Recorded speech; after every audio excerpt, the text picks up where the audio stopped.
Thank you. Thank you so much. We live in an age of fanaticism. A fanaticism that goes beyond fundamentalism. A fundamentalist is guided by a set of principles that are unchanging. A fanatic is guided by a set of principles that are unchanging, plus feels the need to eliminate all dissent from those beliefs. A fundamentalist might say, I'm going to heaven, I'm sorry that you're going to hell. A fanatic will say, since I am going to heaven and you are going to hell, I have the right to speed up the process. I can make your life a living hell and kill you if you disagree. This country has been doubly victimized by fanatics. On September 11, 2001, fanatics flew airplanes into the World Trade Center and the Pentagon. And we as a nation had a choice to make. Our nation could have responded by overwhelming evil with good. We could have showed the world that we were not a militaristic empire. We could have negotiated with our allies in the Middle East, such as Saudi Arabia, Pakistan, and Israel, and encouraged them to treat the impoverished portions of their population with justice. We could have taken the high road and shown the positive side of our culture. But instead, we returned fanaticism with fanaticism. In response to 3,000 dead of our own, we have killed at least 30,000 civilians. Even this conservative estimate has us killing 10 times the number of people that we had killed. And the Iraqi people never attacked us and never helped those who attacked us. Indeed, we may be the number one terrorist state. The FBI defines international terrorism as violent acts or dangerous to human life that are a violation of criminal laws of the United States. These acts appear to be intended to intimidate or coerce the civilian population, influence the policy of a government by intimidation or coercion, or affect the conduct of a government by mass destruction, assassination, or kidnapping. Technically, the bombings and invasions were not against the law, since some believe that we are a law unto ourselves.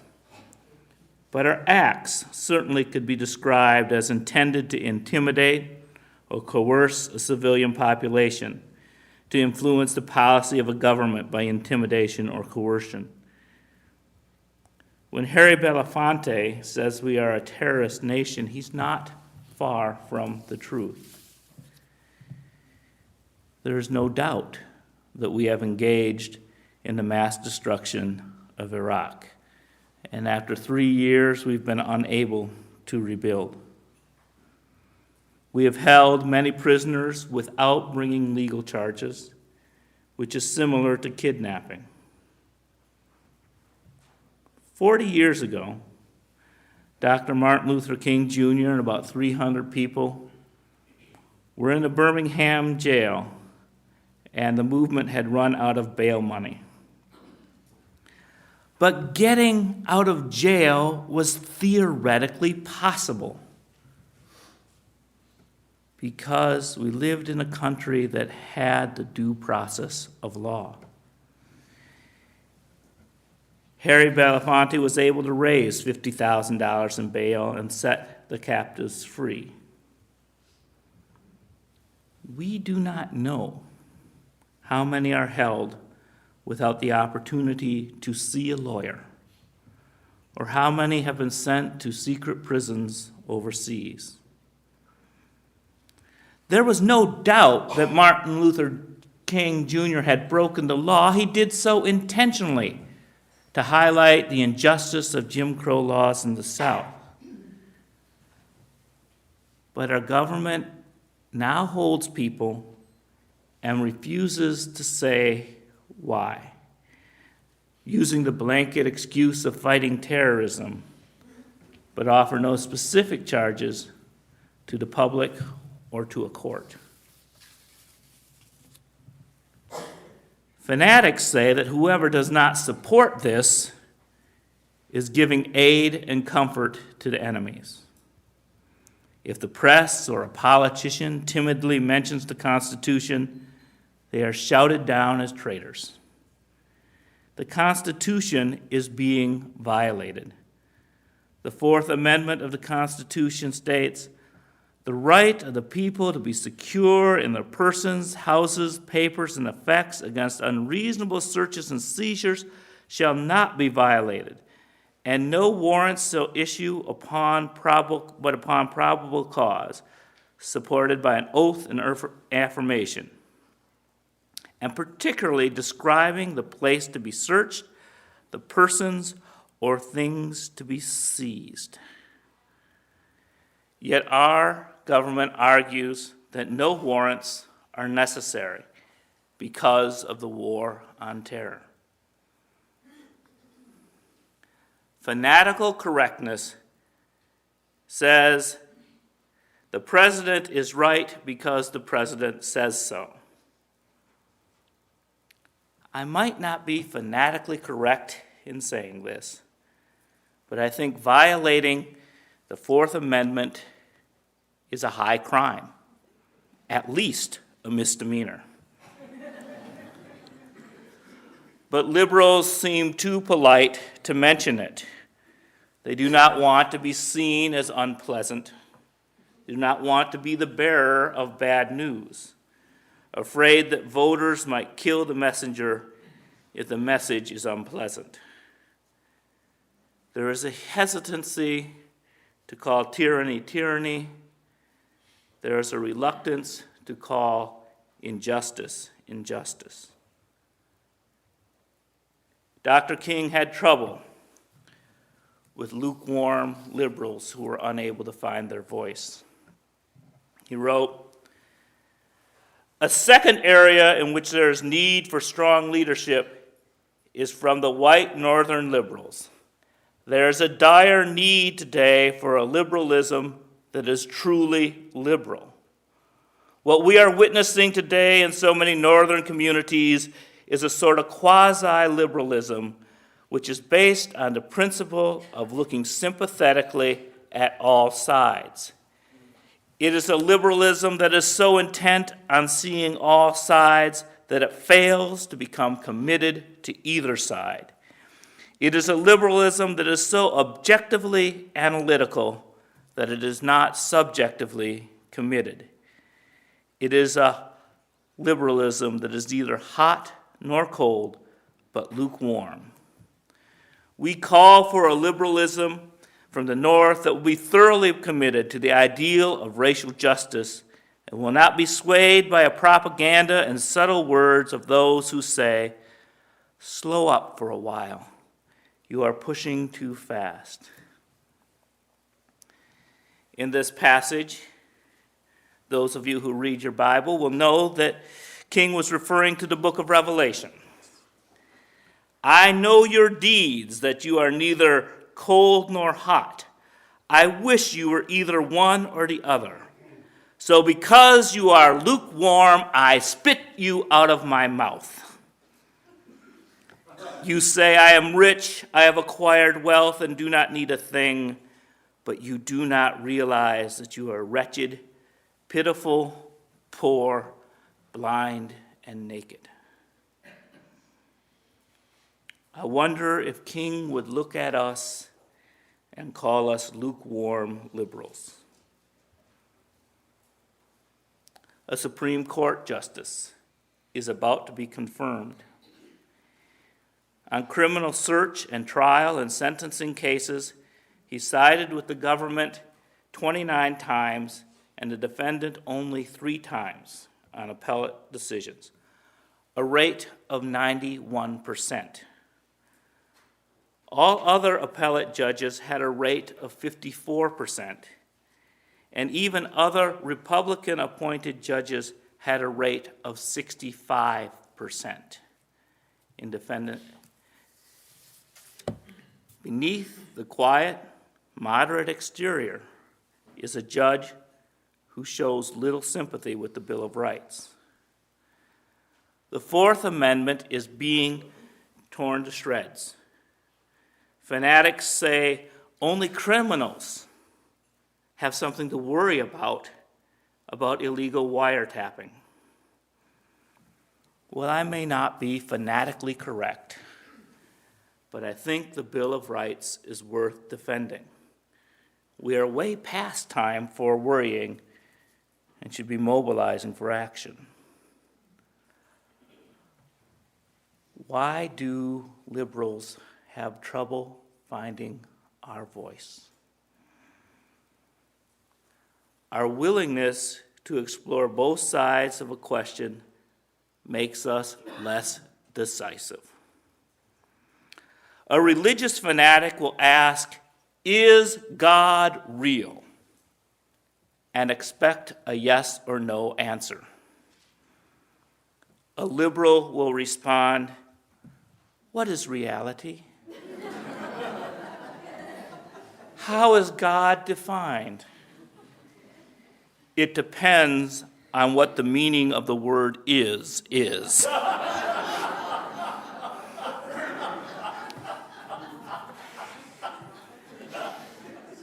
We have reacted to dogma with moral relativism. We have been adept at finding the exception to every rule. And this has helped us fight the tyranny of dogma. It allows us to see the complexity of issues, and we are less likely to be swayed by propaganda. But we even distrust our own proclamations. We are so afraid of fanaticism that we forget who we are. When we said that people should not be called derogatory names, we were accused of being politically correct. So we laughed at ourselves and stopped correcting people. When we said that the victim of poverty is not to blame, we were called politically correct. So we ended welfare and have not raised the minimum wage for 10 years. Once we supported the Geneva Conventions against torture. A lawyer described them as quaint and became Attorney General. Were we afraid to be called politically correct?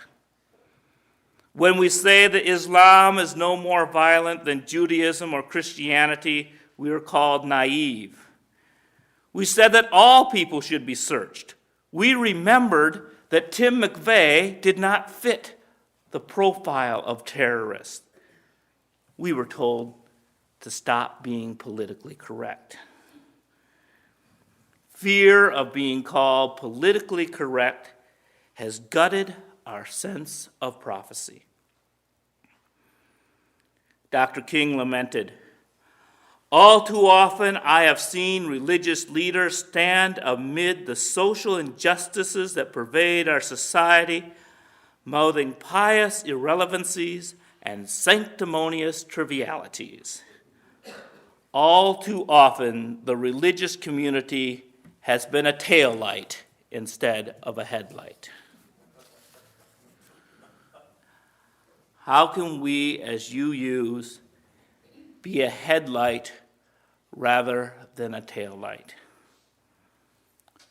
First, we should not follow any political party. We should not follow any political party. We should be out in front of all parties. shining in light on the injustices. Guided by Dr. King's principles, guided by his principles, he was free to preach to both his friends and his enemies. If we truly promote and affirm the goal of world community with peace, liberty, and justice for all, we must include even those we consider enemies. King talked about this, talked about it in the context of love, of loving your enemies. The Greek word for love in that scripture is agape. And King begins by saying, agape is understanding, creative, and redemptive goodwill towards all. This is what Jesus meant when he said, love your enemies. And I am happy that he didn't say, like your enemies, because there are people I find it pretty difficult to like. Liking is an affective emotion. I can't like anybody who would bomb my home. I can't like anybody who would exploit me. I can't like anybody who threatens to kill me day in and day out. I have seen too much of hate to want to hate. I see it and say to myself, somehow we must stand up to our most bitter opponents and say, do to us what you will, and we will still love you. We cannot, in all good conscience, obey your unjust laws and abide by an unjust system, because non-cooperation with evil is as much of a moral obligation as is cooperation with good. So throw us into jail, and we will still love you. Bomb our homes and threaten our children, and as difficult as it is, we will still love you. Send your hooded perpetrators of violence out into communities at the midnight hours and drag us out to some wayside road and leave us half dead as you beat us, and we will still love you. Send your propaganda experts around the country and make it appear that we are not fit culturally or otherwise for integration, and we will still love you. But be assured that we will wear you down. We will wear down by our capacity to suffer. And one day we will so appeal to your heart and conscience that we will win you in the process. And our victory will be a double victory.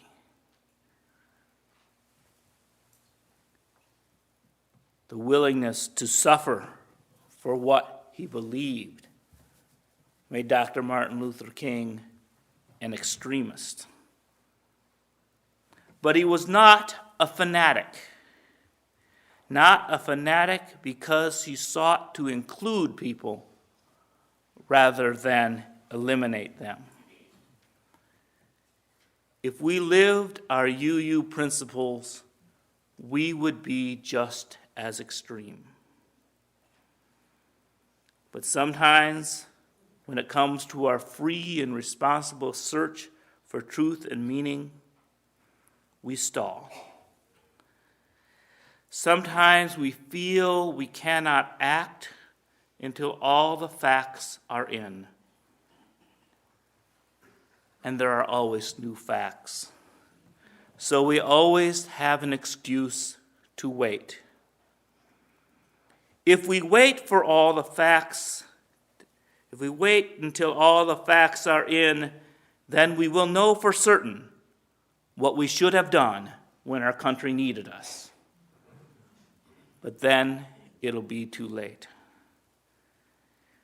We will have been made irrelevant by our moral relativism. But that need not be. Even though we refuse to become fanatics and claim we have the absolute truth, We should not be afraid to speak the truth as we know it. Freely speak your truth. Act upon it, and you may learn how to refine your truth. As long as we are listening and open to change, our search for truth is responsible. As long as we do not physically attack those who question us, we are being responsible. As long as we don't hate those who have a different truth, we are being responsible. You tend to believe that truth is provisional. Truth is relative, depending on the facts of a situation. But approximate truth is still superior to an absolute lie. We can proclaim that some things are relatively better than others. Without being fanatics, we can declare that some ideas are more likely to be true than others. We can stop worrying about being labeled politically correct and start refuting fanatical correctness. It may not be fanatically correct, but I believe that religious freedom is relatively better than having the government tell us what to believe. It may not be fanatically correct, but I think that torturing enemies is relatively worse than treating them humanely.